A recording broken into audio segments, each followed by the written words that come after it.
বাজেনি fire alarm, fire exit রুটও বন্ধ ছিল বলে অভিযোগ।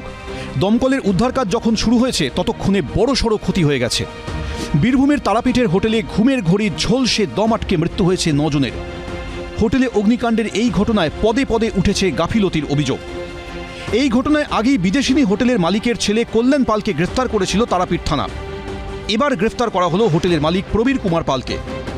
পুলিশ সূত্রে দাবি, হোটেল চালনার যাবতীয় কর্মকাণ্ডের সঙ্গে যুক্ত ছিলেন বাবা ছেলে দুজনেই। ধৃতদের বিরুদ্ধে অনিচ্ছাকৃত খুন, গাফিলতি সহ একাধিক ধারায় শতপ্রণোদিত মামলা রুজু করে তদন্তে নেমেছে পুলিশ। দমকলের তরফ থেকে একটা অভিযোগ দায়ের করা হয়েছে তারাপীঠ থানায়, এবং তারা বলছেন যে তাদের যে ফায়ার সেফটিগুলো নেওয়ার কথা এবং একটা হোটেল চালানোর জন্য, কমার্শিয়াল জায়গা চালানোর জন্য যে নিয়মগুলো মানার কথা, তারা যখন ঘটনা ঘটে, তারা যখন সেই দমকল সেখানে গিয়ে পৌঁছায় এবং সেখানে গিয়ে তারা একাধিক জায়গায় কিন্তু গাফিলতি পেয়েছে, এবং যে জায়গায় তারা গাফিলতি পেয়েছে সেই সমস্ত বিষয়গুলো উল্লেখ করে তারাপীঠ থানায় দমকলের তরফ থেকে অভিযোগ দায়ের করা হয়েছে। অগ্নিকাণ্ডের তদন্তে জোড়া মামলায় 4 সদস্যের স্পেশাল ইনভেস্টিগেশন টিম গঠন করে তদন্ত শুরু করেছেন রামপুরহাটের এসডিপিও। অন্যদিকে তারাপীঠের হোটেলে অগ্নিকাণ্ডের ঘটনায় সোমবারই স্পেশাল অডিট কমিটি গঠন করে জেলা প্রশাসন। মঙ্গলবার রামপুরহাট এসডিও অফিসে বৈঠকে বসে এই কমিটি।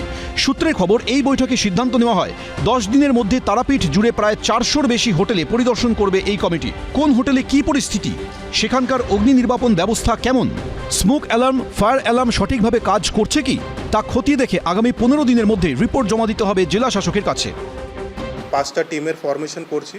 এই 5টা টিমের মধ্যে আমাদের ফায়ারের লোক থাকবে, ইলেকট্রিসিটির লোক থাকবে, পিডব্লিউডি সিভিল, পিডব্লিউডি ইলেকট্রিক্যালের লোক থাকবে, আর এসডিপিও থেকে পুলিশেরও লোক থাকবে। এরা প্রত্যেক হোটেলে গিয়ে এরা জয়েন্ট ইন্সপেকশন করবে। এর আগেও আমরা অনেকটা হোটেলকে নোটিশও করেছিলাম, কিন্তু তাদের কাছ থেকে সেরকম আমরা রেসপন্সটা পাচ্ছিলাম না। কিন্তু যেহেতু এত বড় ইনসিডেন্ট কালকে ঘটেছে তারাপীঠে, অগ্নিকাণ্ডের জেরে একাধিক অনিয়মের অভিযোগে তারাপীঠের 15টি হোটেল বন্ধের নির্দেশ দেওয়া হয়েছে।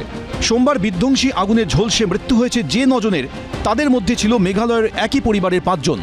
সোমবার রাতে দমকল প্রতিমন্ত্রীর উপস্থিতিতে তাদের মৃতদেহ পরিবারের হাতে তুলে দেওয়া হয়। পার্থপ্রতিম ঘোষ, ভাস্কর মুখোপাধ্যায়, এবিপি আনন্দ। এবিপি আনন্দ, এগিয়ে থাকে, এগিয়ে রাখে।